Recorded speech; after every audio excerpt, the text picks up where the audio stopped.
हर हर महादेव। नमस्कार। मेरे YouTube channel श्रद्धा में आप सभी लोगों का हार्दिक स्वागत है।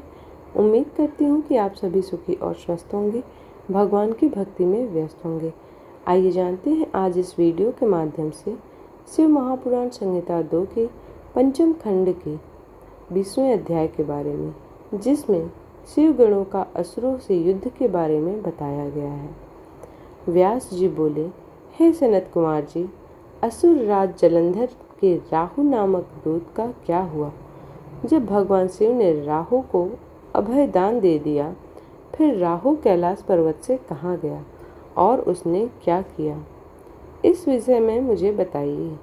महर्षि व्यास के इन वचनों को सुनकर सनत कुमार जी बोले, हे महर्षि, जब राहु नामक दूत को शिव जी ने उस पुरुष के हाथों से मुक्त करा दिया, तब राहु वहां से तुरंत भागकर अपने स्वामी दैत्यराज जलंधर के पास गया और वहां उसने अपने स्वामी को सभी बातें बता दी जो वहां हुई थी।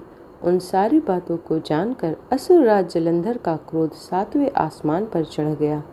जलंधर ने अपने सेनापति और अन्य अधिकारियों को बुलाकर अपनी दैत्य सेना को युद्ध के लिए तैयार होने की आज्ञा दे दी। अपने स्वामी की आज्ञा पाकर काल नेमी, शुंभ निशुंभ आदि महावीर पराक्रमी दैत्य युद्ध के लिए तैयार करने लगे। जलंधर की विशाल चतुरंगिनी दैत्य सेना भगवान शिव से युद्ध करने के लिए निकल पड़ी। उस सेना के साथ ही दैत्य गुरु शुक्राचार्य और राहु भी थे।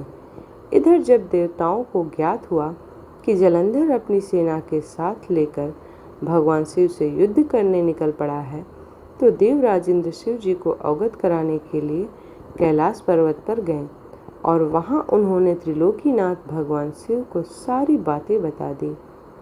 इंद्र ने भगवान विष्णु के विषय में भी उन्हें बताया कि भगवान विष्णु भी अपनी पत्नी देवी लक्ष्मी के साथ असुर राज जलंधर के वश में हैं और उसके घर में निवास करते हैं। इसी कारण हम सब देवता विवश हैं। हमें न चाहते हुए भी जलंधर का अधीन होना पड़ा है। भगवान, आप भक्त वत्सल हैं। आप अपने भक्तों की रक्षा करें, हमें जलंधर से मुक्ति दिलाएं, उसे मारकर हमारे प्राणों की रक्षा करें। सारी बातें ज्ञात हो जाने पर भगवान शिव ने सर्वप्रथम भगवान श्री हरि विष्णु का स्मरण किया। प्रभु के स्मरण करते ही श्री विष्णु जी वहां तुरंत प्रकट हो गए। उन्हें देखकर शिव जी ने उनसे पूछा, हे विष्णु, तुम्हें मैंने दैत्यराज जलंधर का वध करने के लिए भेजा था, फिर तुमने उसका वध क्यों नहीं किया?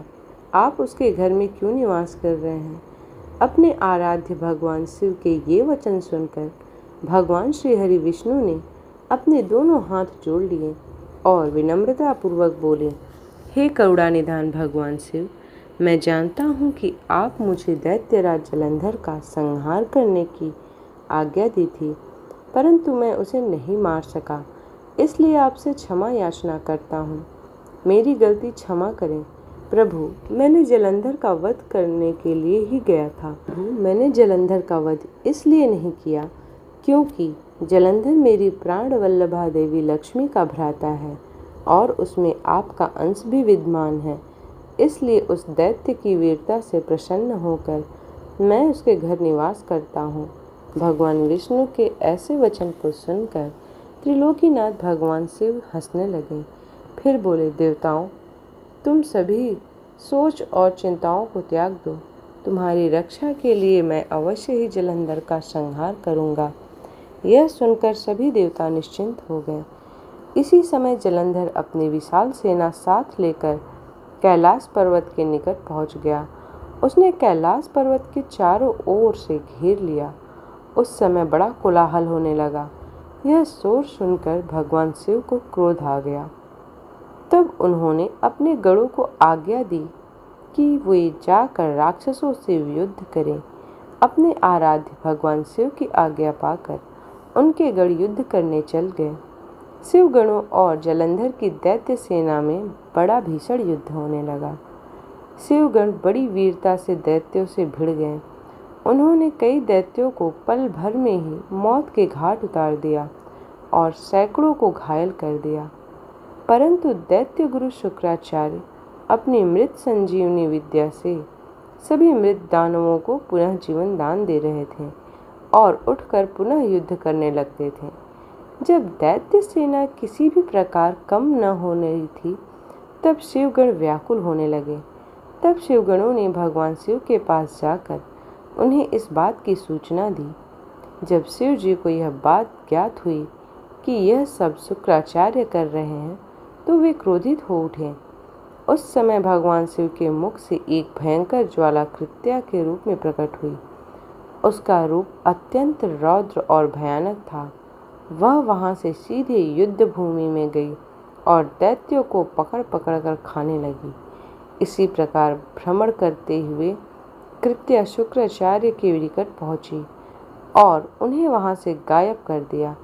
जब अपने परम सहायक गुरु शुक्राचार्य उन्हें वहां नहीं दिखाई दिए तथा हजारों वीर मारे गए या घायल हो गए, तब दैत्य सेना का मनोबल टूटने लगा। दैत्य सेना युद्ध भूमि छोड़कर भागने लगी। जलंधर के कालनेमी शुंभ निशुंभ आदि वीर दैत्य फिर भी पूरी ताकत से युद्ध करते रहे। इधर भगवान शिव की सेना का प्रतिनिधित्व करने वाले स्वामी कार्तिकेय और गणेश जी भी पूरे मनोयोग से दैत्य सेना को पछाड़ने के लिए युद्ध कर रहे थे। इस प्रकार शिव महापुराण संहिता 2 के पंचम खंड का 20वां अध्याय भी समाप्त होता है। उम्मीद करती हूँ कि आज की वीडियो आप लोगों को पसंद आई हो। वीडियो पसंद आई हो तो वीडियो को लाइक करें, शेयर करें और चैनल को सब्सक्राइब करें। इसी प्रकार की वीडियोस को प्राप्त करने के लिए चैनल को सब्सक्राइब करना ना भूलें। मिलते हैं अगले अध्याय में, तब तक के लिए हर हर महादेव।